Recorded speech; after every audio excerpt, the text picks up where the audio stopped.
بسم اللہ الرحمن الرحیم۔ السلام علیکم ورحمۃ اللہ وبرکاتہ۔ پروگرام سفر حسین کے ساتھ آپ کا میزبان ارشاد حسین سعیدی حاضر خدمت ہے۔ کل ہم نے بات کی تھی کہ کیا وہ دل گداز مناظر تھے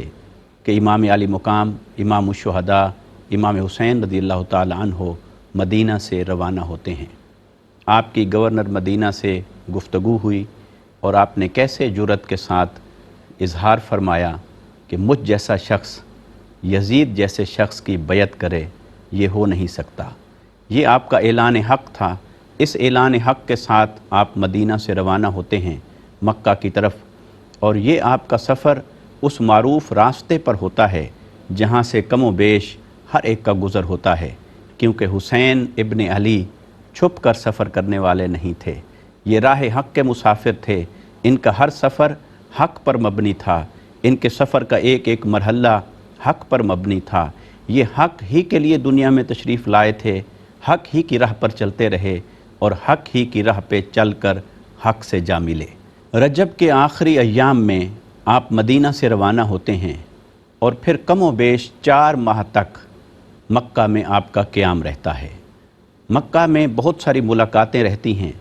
اور آپ ان مشاہدات سے، احوال اور واقعات سے اخذ کر رہے تھے اپنے مستقبل کے سفر کو، اپنی منزل کے نقشے کو، کیونکہ بہت کچھ وہ تھا جو آپ خود تاجدار کائنات صلی اللہ علیہ وسلم کی زبان مبارک سے سن چکے تھے۔ بہت کچھ وہ تھا جو آپ کو اپنے والدین، اپنی پیاری ماں، اپنے پیارے بابا جان، ان کی تربیت سے حاصل ہو چکا تھا، اور آپ اپنے پورے شباب کے عالم میں آپ نے اب تک کے احوال کا جائزہ لیا تھا، اور اپنے بھائی حضرت امام حسن رضی اللہ تعالی عنہ، انہوں نے جس طرح امت کے وسیع تر مفاد میں امت کی صلح کی خاطر جو اقدام کیا تھا وہ تمام آپ کے سامنے تھا۔ اس لیے آپ نے مکہ پہنچ کر مکہ کے احوال کا جائزہ لیا، لوگوں سے ملاقاتیں بھی کیں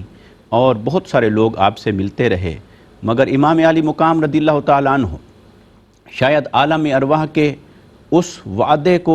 لمحہ لمحہ اپنی آنکھوں کے سامنے رکھے ہوئے تھے اور اسی کو دیکھ رہے تھے اور اسی کی طرف رواں دواں تھے کہ میرے آقا صلی اللہ علیہ وسلم نے احادیث مبارکہ میں یہ فرما دیا تھا کہ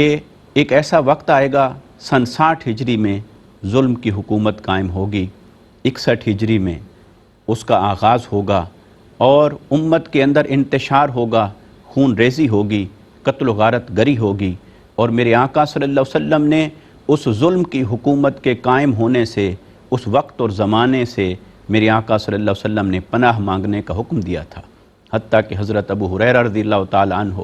آپ کے بارے میں یہ منقول ہے کہ آپ سن 60 ہجری کے جب قریب پہنچنے لگے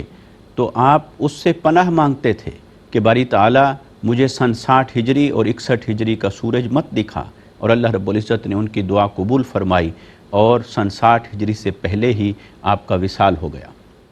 اور حضرت ابو ہریرہ رضی اللہ تعالی عنہ سے یہ بھی منقول ہے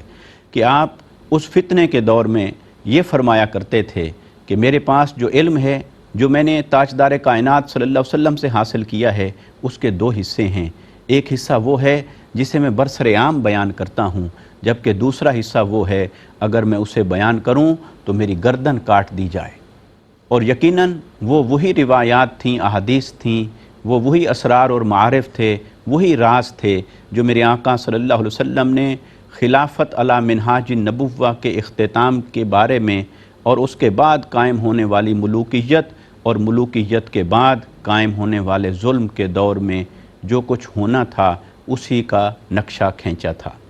لہٰذا امام علی مقام رضی اللہ تعالی عنہ بھی ان تمام روایات اور احادیث سے آگاہ تھے، اور جیسا کہ حضرت عبداللہ بن عباس رضی اللہ تعالی عنہ فرماتے ہیں کہ ہم اہل بیت اطہار کے افراد میں سے کوئی شخص بھی ایسا نہیں تھا جو بے خبر ہو اس بات سے، اس حقیقت سے کہ حسین کی شہادت ہوگی، کہاں ہوگی اور کون قاتل ہوں گے۔ ہم اس مقام کو بھی جانتے تھے، وقت اور حالات کو بھی جانتے تھے اور ان افراد کو بھی جانتے تھے، لیکن امام علی مقام امام حسین رضی اللہ تعالی عنہ آپ مسافر تھے راہ حق کے، لہٰذا آپ محض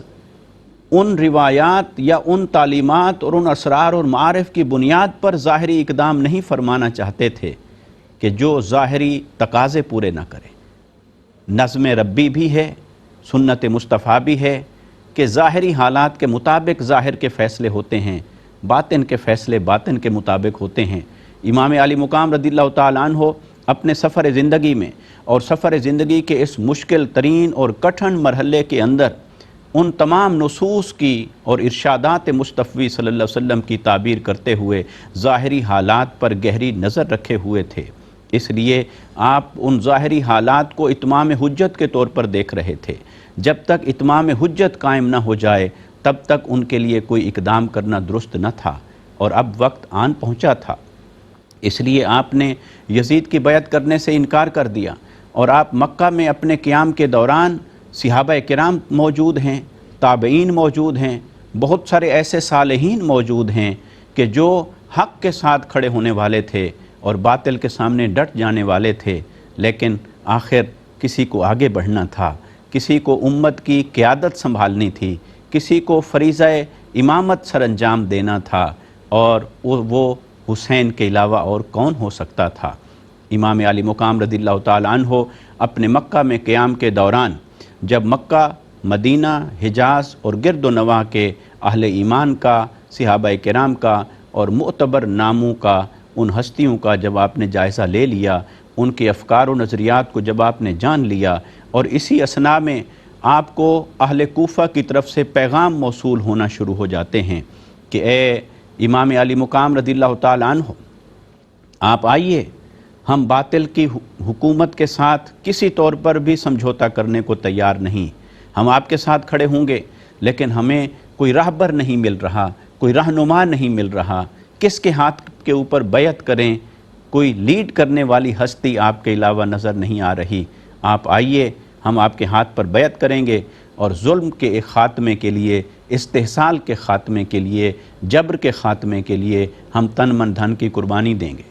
جب یہ پیغامات بھی آپ کو موصول ہوتے ہیں قیام مکہ کے دوران، تو آپ اپنے چچا زاد بھائی اور اپنے معتمد اور معتبر بھائی حضرت مسلم بن عقیل رضی اللہ تعالیٰ عنہ کو حالات کا جائزہ لینے کے لیے بھیجتے ہیں، اور آپ ایک خط روانہ کرتے ہیں ان کے ہاتھ اہل کوفہ کی طرف، اور اس میں آپ لکھتے ہیں اہل کوفہ کو کہ اے اہل کوفہ، میں تمہیں اللہ کی توحید اور وحدانیت کا پیغام دیتا ہوں، میں تمہیں اللہ کے احکام کی پاسداری کا پیغام دیتا ہوں، میں تمہیں نیکی اور سنت مصطفی صلی اللہ علیہ وسلم کی پاسداری اور اس پر قائم رہنے کا پیغام دیتا ہوں، اور جو تم نے مجھ سے توقع وابستہ کی اور جو میری طرف دعوت آپ نے بھیجی ہے، آپ کے عمائدین اور معتبر لوگوں کی دعوت مجھ تک جو پہنچی ہے، میں اس کا مزید جائزہ لینے کے لیے تمہارے پاس اپنے چچا زاد بھائی حضرت مسلم بن عقیل کو بھیج رہا ہوں، لہٰذا یہ تمہارے تمام تر ارادوں سے، احوال سے، واقعات سے، تمہاری عزیمت سے، تمہارے ارادوں سے مجھے آگاہ کریں گے اور میں فیصلہ کروں گا۔ تو امام علی مقام رضی اللہ تعالیٰ عنہ نے رمضان المبارک میں اپنے چچا زاد بھائی حضرت مسلم بن عقیل رضی اللہ تعالیٰ عنہ کو کوفہ کی طرف روانہ کر دیا، اور آپ بدستور قائم رہے، بدستور آپ تشریف فرما رہے مکہ کی سرزمین پر، اور رمضان المبارک کی پر نور ساعتیں آ گئیں،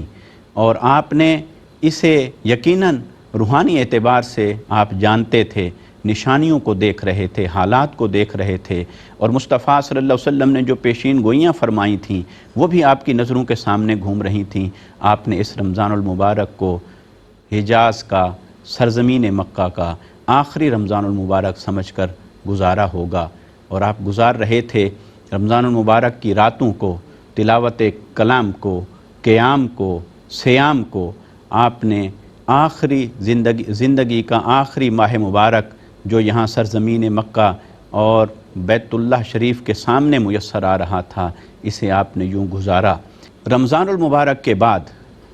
امام علی مقام رضی اللہ تعالیٰ عنہ حالات کا مسلسل جائزہ لیتے رہے، حتیٰ کہ ماہ ذوالحج شریف قریب آنے لگ گیا، اور مکہ کی سرزمین حاجیوں کے استقبال کے لیے تیاری کرنے لگی، اور حجاج کرام بیت اللہ شریف کی طرف عازم سفر ہو کر آنے والے وہ ہستیاں، مبارک ہستیاں